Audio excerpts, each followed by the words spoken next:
Pada suatu hari, si kancil sedang berjalan-jalan di pinggir hutan.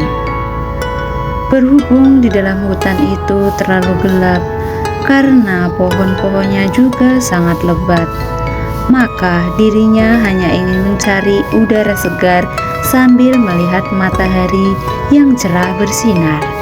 Si kancil pun ingin berjemur sebentar di bawah terik matahari. Tepatnya setelah sampai di pinggir sungai besar, dirinya merasa perutnya lapar sekali. Kruk kruk kruk kruk, begitu kira-kira bunyi perut si kancil yang tengah merasa kelaparan.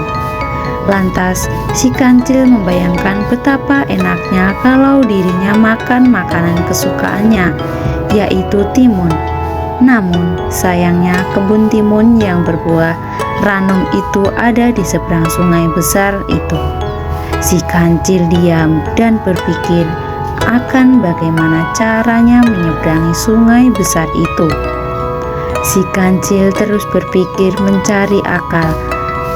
Gimana caranya dirinya dapat menyeberangi sungai besar ini tanpa harus menyentuh airnya yang dingin dan deras itu.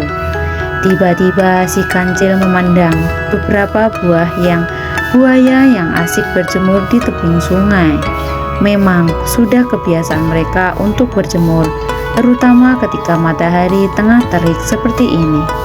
Tanpa menunggu lama, si kancil langsung menghampiri salah satu buaya yang sedang berjemur itu.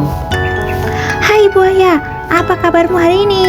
Buaya yang kala itu masih asik menikmati cahaya matahari, lantas membuka matanya dan mendapati ada si kancil yang tengah menyapa. "Kabar baik, ada apa kamu kemari?" tanya buaya kepada si kancil. "Aku kemari untuk membawakan kabar gembira untukmu dan para kawanmu," jawab si kancil dengan wajah bahagia. Mendengar perkataan tersebut, tentu saja buaya tidak sabar mendengar kabar gembira yang dimaksud oleh si kancil. "Segera ceritakan, apa kabar gembira tersebut?" Si kancil kemudian berkata, "Aku kemari karena diperintah oleh Raja Hutan kita supaya menghitung jumlah buaya yang ada di sungai ini. Sebab sang Raja Hutan hendak memberikan hadiah kepada kamu dan para kawanmu semua." Mendengar nama Raja Hutan tentu saja langsung membuat buaya percaya dengan pembicaraan tersebut. "Baiklah kancil, kamu tunggu di sini dulu, aku akan turun ke dasar sungai untuk memanggil semua kawanku," kata buaya, langsung merangkak secara cepat menuju dasar sungai. Sementara menunggu buaya dan kawan lainnya datang, si kancil tengah berangan-angan untuk segera menikmati timun favoritnya. Tak lama kemudian, semua buaya yang awalnya berada di dasar sungai telah berkumpul di tebing sungai. Si kancil lantas memulai pembicaraan kembali. "Hai buaya sekalian, aku kemari karena telah diperintah oleh sang Raja Hutan untuk menghitung kalian semua. Sebab sang Raja Hutan hendak memberikan kalian semua hadiah istimewa pada hari ini.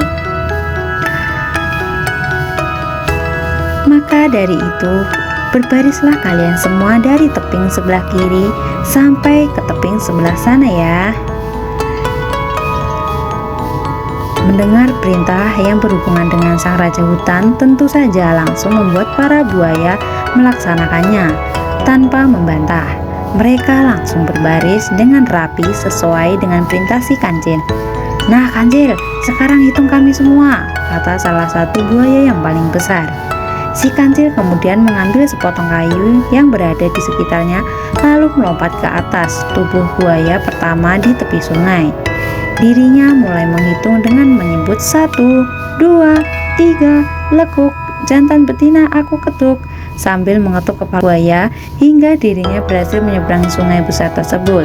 Setelah sampai di tebing seberang sungai, si kancil langsung melompat gembira dan berkata, "Hai para buaya, apakah kamu tahu bahwa aku sebenarnya tidak membawa berita baik dari sang Raja Hutan? Sebenarnya aku telah menipu kalian semua supaya dapat menyeberangi sungai besar ini. Hahaha."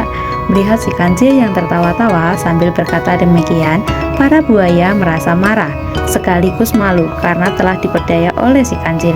"Dasar kamu kancil nakal dan licik, awas kamu ya, "Kalau bertemu lagi akan kumakan kamu," kata salah satu buaya. Si Kanje sama sekali tidak takut dengan ancaman tersebut dan langsung berlari ke gidangan meninggalkan para buaya untuk segera menuju ke kebun timun yang ranum. Dirinya segera menghilangkan rasa lapar di dalam kebun timun tersebut.